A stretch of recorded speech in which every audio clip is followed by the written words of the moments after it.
کچھ اور پھر کویسچنس ہیں۔ ایک کسی نے پوسٹ بھیجی تھی، اس کے 4 خانے بنے ہوئے تھے، جس میں ایک میں دکھایا گیا تھا کہ ایک نوجوان بیٹھا ہوا موبائل کھیل رہا ہے، تو معاذ اللہ ایک موت کا فرشتہ دکھایا گیا لمبا سا جبہ پہن کر، اور وہ آ کر کہتا ہے کہ اب میں تمہاری روح قبض کروں گا۔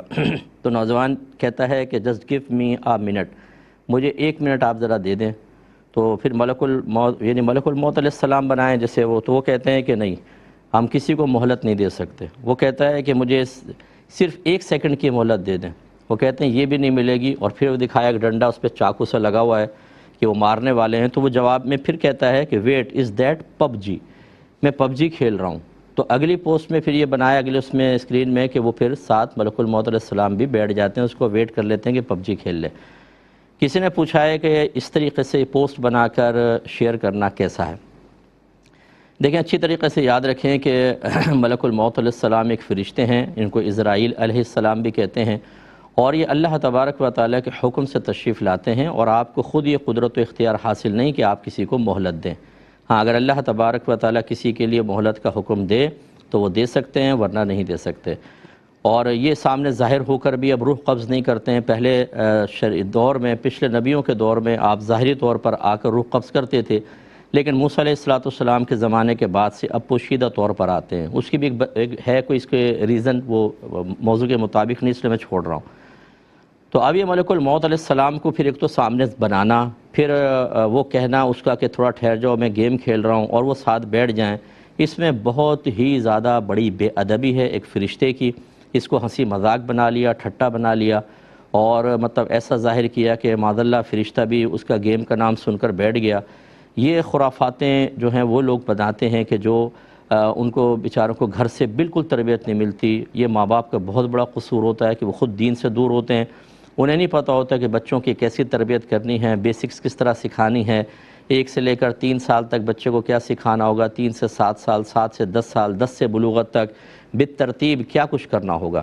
تربیت کا مطلب ہوتا ہے تبلیغ الشیء الی کمالہ شیئا فشیئا، کسی شے کو درجہ کمال تک پہنچانا آہستہ آہستہ، یہ ہے تربیت۔ ہم درجہ کمال تک کہاں پہنچاتے ہیں؟ نہ ہمیں اس کا نقص پتہ ہے، نہ اس کا کمال معلوم۔ چند چیزیں سکھا دیں، اولاد باہر نکل کے اسکول کالج میں جا کے اس طرح کی خرافاتیں کر کے اللہ کا مذاق اڑائے، فرشتوں کا مذاق اڑائے، عذابات کا مذاق اڑائے۔ والدین کو پتہ ہی نہیں ہوتا کیا ہو رہا ہے کیا نہیں ہو رہا، ان کے سامنے بھی کریں تو بس ان کو کچھ نہیں معلوم، بیچارے وہ روکنے پہ قدرت نہیں رکھتے اپنی کم علمی اور جہالت کی بنا پر۔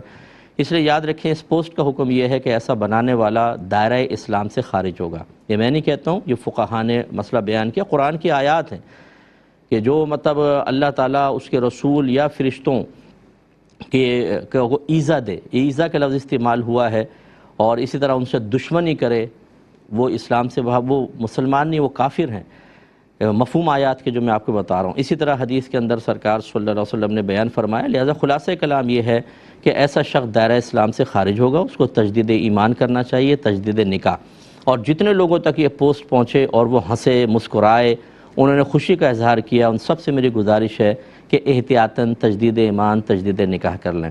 اچھا، جب اس طرح کا کوئی حکم بیان کیا جائے تو ہمارے وہ بہن بھائی، وہ بچے، وہ پیرنٹس جنہوں نے کبھی دین کی اونچ نیچ کو سیکھا ہی نہیں ہوتا، ان کا ایک دم اندر کا مفتی جاگ جاتا ہے اور ان کا ذہن کام کرنا شروع کرتا ہے، یار اتنی سی چیز سے وہ کافر ہو سکتا ہے؟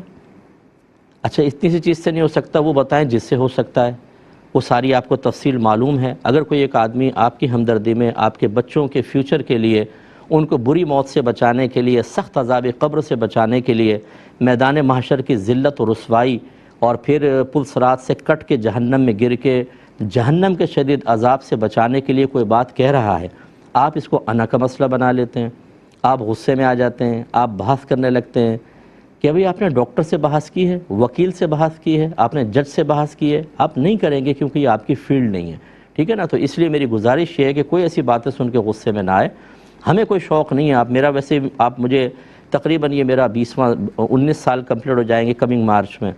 ہم نے شدت کے ساتھ میں بیان کرتا ہی نہیں ہوں کہ یہ کافر، فلاں مشرک، فلاں بدعتی، پولائٹلی، لیکن جو حکم ہے شریعت کا وہ تو آپ کے سامنے بیان کیا جائے گا۔ آپ اس پر بھی ایک معتدل عالم یا کوئی بھی میرے علاوہ بھی کوئی معتدل علماء کے کلام پر بھی اس طرح کے کمنٹس پاس کر کے کیا کریں گے؟ کیا فائدہ ہوگا بتائیں؟ آپ کے بچے گناہوں پہ دلیر ہوں گے، آپ اگر دوست ہیں تو آپ کا دوست گناہوں پہ دلیر ہوگا، آپ کے رشتہ دار گناہوں پہ دلیر ہوں گے اور جرأت مند ہو کر آپ کی حوصلہ افزائی پر مزید کفر کی طرف بڑھیں گے، اور پھر تباہی ہے، زندگی بھی ختم ہو جائے گی، آپ قبر میں جائیں گے، کوئی پوچھنے والا بھی نہیں ہوگا، یہ باتیں آپ کو کام آئیں گی، اس لیے برا نہ مانیے گا۔ ایک اور پوسٹ مجھے بھیجی کسی نے، اس کا حکم معلوم کیا، ایک صحابی کا نام لکھا ہوا تھا، میں نام نہیں لیتا ہوں کسی وجہ سے، ان کے یہ مقولہ بنا کے لکھا ہوا تھا کہ تمہارے منہ سے نکلی ہوئی ایک گالی چاہے مذاق میں ہو یا غصے میں، تمہاری قبر میں ایک بچھو پیدا کر دیتی ہے، جس کے ایک بار ڈسنے سے انسان 70 ہاتھ زمین میں دھنس جاتا ہے۔ پھر آگے لکھا اس نے، پلیز گالی کے اس عذاب سے سب کو آگاہ کریں، شاید آپ کے شیئر کرنے سے کسی کی اصلاح ہو جائے۔ تو یہ صراحتاً جھوٹ ہے، ایسا کچھ بھی نہیں ہے حدیثوں کے اندر۔ اور یاد رکھیں اس طرح کے عذاب اپنے پاس سے اگر آپ اچھی نیت سے بھی بنائیں نا کہ چلو یار کرتا ہوں شاید لوگ گالی سے بچ جائیں، تب بھی آپ جہنم میں جائیں گے۔ وجہ اس کی یہ ہے کہ قرآن بھی کہتا ہے، حدیث بھی۔ قرآن کہتا ہے جو اللہ پر جھوٹ باندھے اس سے بڑھ کر ظالم کون، اور نبی کریم صلی اللہ علیہ وسلم فرماتے ہیں جس نے مجھ پر جان بوجھ کر جھوٹ باندھا وہ اپنا ٹھکانہ جہنم میں بنا لے۔ اب آپ کہیں گے اس پوسٹ میں تو نہ اللہ کا نام ہے نہ رسول کا نام ہے، ایک بزرگ کا نام لکھا ہوا ہے۔ یاد رکھیں کہ یہ مسلمہ اسلامی ایک نظریہ ہے، ایک اصول ہے کہ اگر ایک صحابی بھی آخرت کے عذاب کے بارے میں بیان کرے یا آخرت کے انعام کے بارے میں بیان کرے تو وہ ضرور نبی کریم صلی اللہ علیہ وسلم سے سن کر ہی کہہ رہے ہوں گے، کیونکہ صحابہ بھی اپنے پاس سے آخرت کے عذاب یا آخرت کے انعام کو ذکر نہیں کر سکتے، کیونکہ یہ غیبی معاملات ہیں، کون کیسے جان سکتا ہے؟ اللہ تعالیٰ اپنے حبیب کو خبر دیتا ہے، اور وہ رسول جو ہوتے ہیں، نبی ہوتے ہیں، وہ اپنے امتیوں کو خبر دیتے ہیں۔ اس کا مطلب یہ جو پوسٹ ہے یہ ہے کہ یہ اس کا خلاصہ اور اس کا نتیجہ یہ ہے، معال یہ ہے کہ نبی کریم نے یہ فرمایا کہ گالی دو گے تو قبر میں بچھو پیدا ہوگا، حالانکہ ایسا کچھ بھی نہیں ہے۔ تو یہ بہت ہی بڑا گناہ کبیرہ ہے، اور اس میں خرابی دیکھیں، بچھو ڈنگ مارتا ہے، جہاں حدیثوں میں بچھو کے ڈنگ مارنے کا ہے وہاں یہ الفاظ ہیں کہ اس کی سوزش